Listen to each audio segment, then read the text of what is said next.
All right, Mishima, let's see what you're doing here. So, some people predicted, they had the theory that this was Xenolith in the previous chapter approaching Shiki. I didn't think so. I thought it would be maybe someone related to Xenolith. It just made sense given the whole Abyss thing talking about the gravity, but I'm genuinely really surprised that he, for one, brought the character in this early, because I figured it would be someone that we would get way later, but to also make him a machine, that to me is one of the more surprising things. But also, probably my favorite aspect about Eden Zero right now is that, like, when you look at Ziggy being a robot is such a twist in the general idea for, like, the villains, because the villains usually, when you wonder, like, how do they get to where they're at now, like, what turned them either evil, or were they always evil or whatnot. But Ziggy being a machine means somebody made him, and there's still a possibility of that not being the case, but just assuming that he is, he was created as a normal robot, that means that somebody had to design him, he had to program him. And then you wonder, which is the real Ziggy? Is the evil Ziggy the one that was, the original set for, his programming, or was it the Ziggy that Shiki knew? There's also the possibility, given that this guy, this really old dude Xenolith, maybe Mishima is going to reveal that there is an organic machine race within the series. Like, he already did it in Fairy Tail with the Machias. I don't know if it's pronounced Machias or Machias or whatever, but Wall Ito's race. But also there are other, like, species in fiction that are organically created, like, living machine people, like the Transformers, everybody from Cybertron and whatnot. But this chapter, to me, I know some people are really hyped of just the general, like, way that he introduced himself. I did end up doing some work finding a size for the planet, because I have been saying we need, whenever we get some of these big feats like this in Eden Zero, we have to find out the size of the planets, because the planets' sizes have all differed. Like, none of them, except for probably Blue Garden, has seemed like it would be Earth-sized, but definitely, like, when you look at, like, smaller ones, like that one that Amir was on, or Xiao Mei's planet, that are super tiny, there's a large gap between, something like that and something like Blue Garden. And I think that Forestry, obviously being generally just a big forest with seemingly like a couple places on it, a couple locations where people live, not being that big makes sense, but it's still fairly of size. I posted on Twitter, if you want to go check out my Twitter, I did the scaling for it. It could end up being bigger, maybe like the angles or the perspectives maybe were something off. I don't think so, at least given what I found. Maybe we'll get something more concrete later on, like maybe we'll get like a much more direct layout of like showing how big it is, or a statement or something. But for now, like, I got it to around, I think, 13 kilometers, which is still pretty, like, way bigger than any other person feat within Eden Zero. Like, that's really good, and especially because it was a casual attack by Xenolith as well. So, regardless of it not being, a planet-level attack of an actual, like, when you look at, say, like, Earth or something, it's still really impressive for Eden Zero. It's still a huge upgrade for characters, which is still really, like, again, good. But to me, the bigger thing about his character isn't just, the scale of his attack. It's more of what he talked about at the beginning of this of the chapter. Because we started out with stuff about, we saw a little bit with Clean and Jin, and like, issues going on there. We saw Hermit and Wise. I did like Wise, like, having in his head the way that he's going to move his arsenal suit. He's essentially using his machina maker to manipulate the joint. So he's like weirdly controlling the suit with him in it, but he himself isn't moving. That for him really odd, but it's a really good power establishment, because it means that later, say he maybe say again like this, he gets paralyzed. Somehow his body is unoperational. As long as he has enough power to, like, as long as he has enough ether to use his ether gear and in his suit, then he's fine. I did think this was a really good moment for just like a small power trait to him, and as well as just laying out for him his level of cleverness and quick wit with his ether gear, as well as his arsenal suit. I really am enjoying his moments with Hermit as well, but I really want to get past the Dr. Mueller stuff, because I hate him. I really want to see him destroyed. I feel like everybody does. Like, even the stuff prior with Hermit, and Hermit's backstory was already like, he made you hate him enough. But then he just decides to like flip the switch and then have all the machines that are down in Foresta just start killing the humans. Just decide, well, I guess we're gonna go into straight genocide mode. And I'm just like, this dude just does nothing but present himself as like scum. So I really want to see him destroyed. Like, I am hyped up just to know that he's going to be dead, seemingly by, I would assume, by the end of this arc. Just destroy his machine, destroy his satellite, blow this asshole up, and, like, let's get to cool villains, you know? I mean, a good vile villain is still, you know, they're a villain in the end, so they can do these things, but at the same time, it just, you want to see guys like this just pounded into the dirt.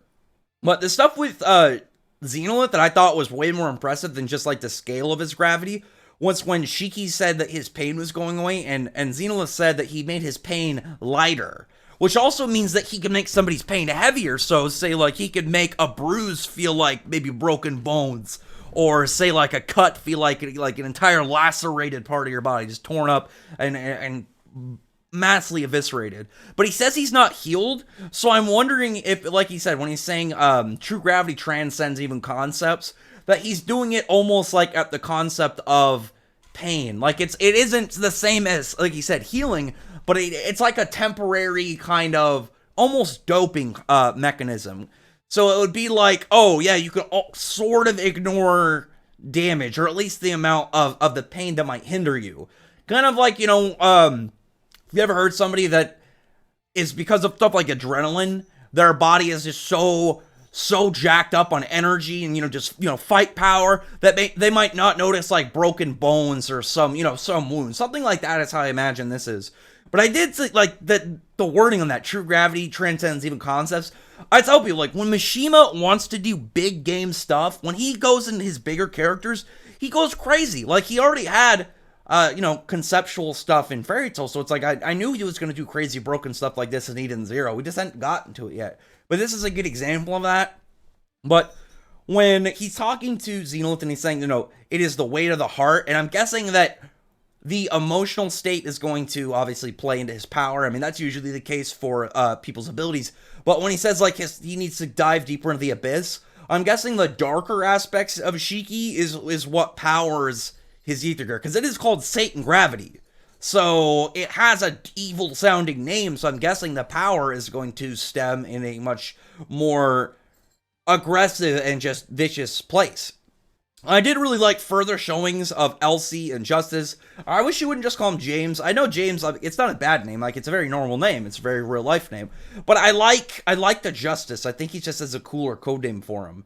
But it does fit with the whole Erasion Seis, like, kind of core aspect, having a cool code name, since though they were different in Rave Master with the Erasion 6, but in with Eden Zero and Fairy Tail, I like he's carrying more over the theme of having that group from when he did in Fairy Tail to the Erasion 6 Galactic, at least from the codename aspect of their guys. And I think it's more of like the Erasion 6 Galactica is using the real names kind of like the Erasion 6, whereas the Erasion 6 Interstellar are going more for that code name, like the Erasion 6. But I did really like seeing more of their moves, just seeing the full flexibility of like how like they have Meteor, and using like Grand Chariot and stuff, because I really like I love the style of that magic, of that ability rather, because it's technically not magic and whatnot. But I really like that Mishima is utilizing this ability in both a way to make it nostalgic but different at the same time. And the fact that these two are fighting each other too automatically makes it different, because we never got something like that in Fairy Tail. We never saw Jalal fight somebody like in a mirror match. But them using their moves, but also having their own mottos, like Justice doing the, you know, pass your judgment, and then here's Elsie doing, you know, leave your mark. I like that they both have their own kind of way of saying it. But also their posing was different too, like how they were charging up to it, and like the energy around their hands looking way more kind of, like, it just looks more chaotic, and I like that a lot. And so their moves clashing, like, it was so badass just to see that intensive moment between them. But Xenolith, because when we look at these characters, we know where Shiki kind of stands power level wise, and then we know the Erasion 6, both Galactic and Interstellar, are above him in tier. But then when we see Xenolith taught Ziggy, so this dude is above even them. So I really want to know who else is like in his area. Like, is there anybody between him and the United States Galactica and Interstellar? Because I would assume Ziggy is in the same tier as Zenith, maybe not, who knows?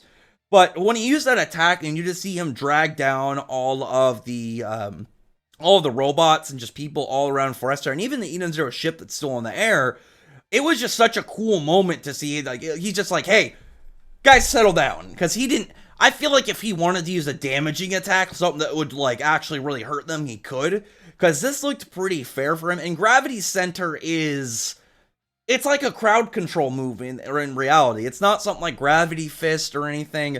It's more of just that weight of gravity. Like, Black Clover has Presence of the Demon King, just as comparison. It's just that sheer, hey, I'm gonna lay down, heavy gravity, or pulling gravity towards a location, I guess, rather, is the better thing. Because Gravity Center can be towards, like, the user as well. You can make yourself the center of gravity, or you can direct where the center of gravity is, where characters are getting dragged down to. And then, obviously, importantly, when you see, like, the characters being affected, Justice and Elsie's group seem way less affected by it. They seem just pretty much fine, whereas, like, Rebecca is, like, dropped to the ground, and you just put way more effect than what these other guys had. That you see Hyoga and Gowan, like, they're a little bit more pulled down from the looks of it, but I'm guessing that they don't look like they have their ether gear active, whereas Victory's is up, so I'm guessing that Creed's is up as well, or at least active enough that he's empowered. I'm really curious to know what Mishima's gonna, like, do with this, and, like, where he's going to take this reveal. And I actually really like the simplistic design of Zenith, because I feel like this is the robot equivalent of, like, a bald monk, or some form of hermit. I think this is really cool, and again, it's such a weird twist, because this is one of those things going into this arc I didn't really see coming. Because since Zareth, like, legitimately, like, one of the things, like, in Fairy Tail, this isn't going to be a Fairy Tail rant, this is more of just, like, where I'm going with, like, the idea of when I was talking about Xenolith. In Fairy Tail, you get Zareth's name mentioned all the way back in Chapter 12. You don't really see him until Chapter 200, and then he's built, like, throughout the series over the course of over 500 chapters. But Zareth, whenever I get one of those character names, and I suggest other people do this as well, whenever you're reading a series and you get one of those big hype characters throughout history, oh, this is this master level character from X amount of centuries or millennia in the past, take note of that guy. Take note of that guy. Because I can name a couple other series, I don't want to go too much into it, just because I don't want spoilers to be given out to people who might not have read other series. Like, for the most part, I assume the people on my channel, my regulars, I'm guessing, from the people that show up to the live streams, are people that read, have read Fairy Tail, Black Clover, and Eden Zero. Those are, like, the primary ones, and I know there's other stuff on my channel that has gotten, a lot of views too. Like, Jujutsu Kaisen right now is doing really well for me. But I feel like not a majority of my active people are Jujutsu Kaisen readers, and I don't want to spoil that. But if you've read the newest, like, the recent chapters, and you know what I mean, like, I won't give context, I won't give specifics, but that guy was mentioned, like, 70-something chapters earlier. And, oh god, I gave a number. That's it. That's the only hint. And then but when you have one of those characters dropped, remember that guy. That's all I gotta say. Because I figured we would get Zenolith way later, but at the same time, it was important to remember him. Like, I was talking to some other people about Eden Zero a couple weeks ago, and they mentioned Zenolith, and, I was like, well, who's this guy? And I brought it up, and it's like, oh, I forgot about that, and I was just saying, you gotta keep these guys in mind. These are important people, and you don't know if it's gonna be something like Zareth, or you're not gonna even see him for another 188 chapters, or are you gonna get something like Zenolith, where it's like a handful of chapters later. So that's just the Rax tip of the day, I guess. But good chapter. I really liked it. I enjoyed the stuff with Wise's powers in general. I thought that was just a really cool way for him to be creative on the spot, because he's one of those characters, or he's not one of those characters. We've seen that he is in the future smart. I'm guessing, and I've been kind of like thinking out there, I think that he himself has a lot of just latent intelligent potential, but he's just such kind of he's just somebody who hasn't applied his intelligence towards that. And I'm guessing that's the case unless something happens to make him smarter somehow. But, I mean, that could happen. I guess it is a sci-fi series for the most part. But then obviously after that, like, I really liked the ideas put out by Xenolith, like, making something lighter or heavier at the concept amount. And I'm wondering exactly where that extends to. Would he be able to do that with other aspects of somebody's body? Would he be able to like, I don't even know what else to really kind of, like, go for at the top of my head, but you know what I mean? Just having something like that, like, oh, he can make it heavier to make it more severe, make it lighter to, like, you know, lighten the effect. Could he do that with, if somebody buffed somebody, like, say somebody gave you, like, hey, this gives you double speed or something, and it's like, oh, I made that heavier so it does quadruple speed, or it's like, oh, I made it lighter so it only gives you a 50% speed buff or something. I don't know, it's definitely really cool when you think about it, and I'm right now, for me, I'd say the biggest thing that I'm curious about is where Xenolith fits in the overall kind of placement of the series. Because though power level stuff isn't, like, it's obviously not important to the overall plot. Like, as long as it's consistent or explainable when stuff happens that's power level based, that might be crazy, that's fine. But I'm just curious to know where he sits. Like, if you, by the time you end Eden Zero, like, where, like, is he near the top? Is he actually, like, maybe a little bit towards the middle? Like, maybe there's a bunch of people above him we haven't gotten to yet or something. But either way, this dude is cool. I like this reveal, and he just seems like a really interesting character. So I want to know where Mishima's taking this. I'm glad to have Eden Zero back on the regular schedules. From what I understand, everything is getting back to the regular schedules, since, you know, the Christmas breaks and whatnot. So I not gonna have some random multi-week break before we end up getting another one, because Mishima doesn't generally take breaks. Like, mostly when we don't get an Eden Zero chapter is when the magazine itself is on break. So anyway, I mean, that's just Mishima in general. But other than that, though, comment below, thumbs up the video, but friend the like button, subscribe button, and check out my other videos. Other than that, I appreciate everyone's already subscribed, and thank you all for listening. Bye.